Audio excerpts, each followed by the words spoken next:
3.29. A few years ago, I felt like I was stuck in a rut. So I decided to follow in the footsteps of the great American philosopher Morgan Spurlock and try something new for 30 days.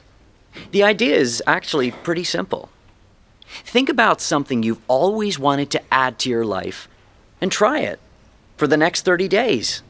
It turns out 30 days is just about the right amount of time to add a new habit or subtract a habit, like watching the news, from your life.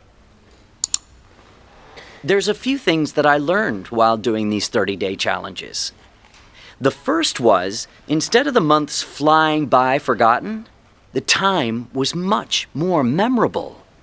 This was part of a challenge I did to take a picture every day for a month.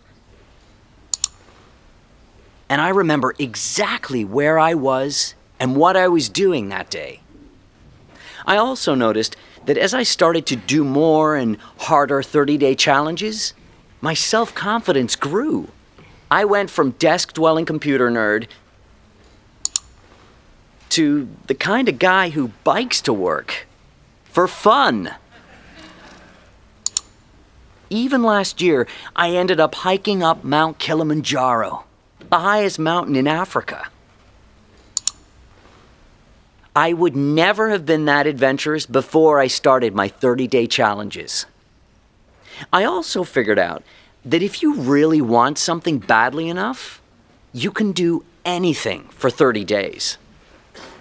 Have you ever wanted to write a novel? Every November, tens of thousands of people try to write their own 50,000-word novel from scratch in 30 days.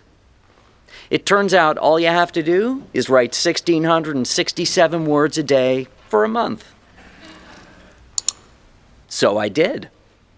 By the way, the secret is not to go to sleep until you've written your words for the day.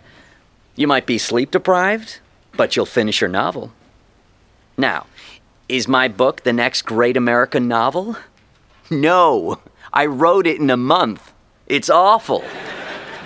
But for the rest of my life, if I meet John Hodgman at a TED party, I don't have to say I'm a computer scientist.